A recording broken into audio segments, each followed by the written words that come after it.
ham and hay. Frittata, so we have potatoes started in the pan with salt and white pepper, cooking in butter and olive oil. So we let them go, 5, 6 minutes. Give them a little flip, a little toss. And when they start to get a little golden like that, that's when we want to add the cabbage. Per every 10 eggs, you want to add 2 potatoes, and you're going to use about 1/4 of a larger size white cabbage. But you're looking at 3 to 4 cups total of cabbage, okay, to fill the 10-inch pan. Then for the sage, say 10 leaves of sage, we stack them up to a little pile, right? Tip of the knife on the board, and you just go doop, doop, doop, doop, doop. And then we go across it once or twice the opposite direction and scoot him into the mix. Then we're going to let this sweat until it gets very tender. For every inch of what it says on the bottom of the pan, as the size of the pan, you use an egg, 1 egg. So whatever frittata I'm making, I crack an egg for that inch of a pan.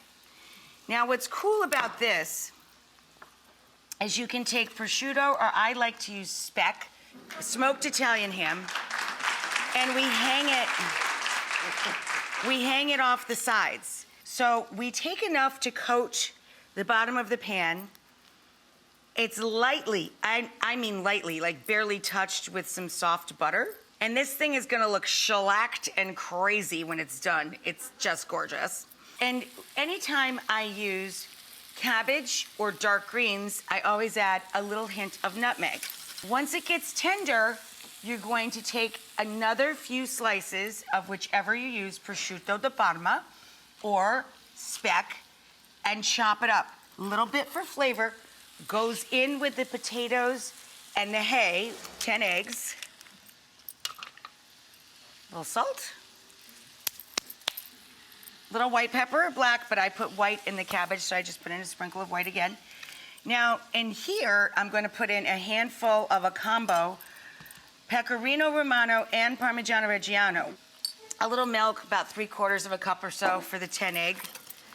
Then we take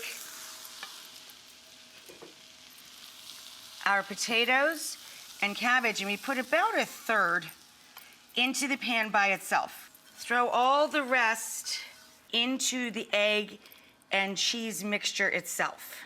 And then we pour that over the top.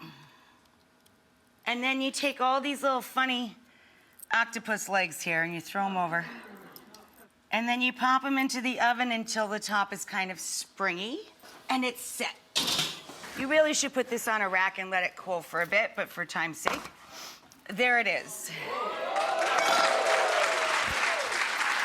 At the end, you're definitely gonna have leftover cabbage, right? But I always take a little bit and just kind of pile it up in the center on top like a little flower.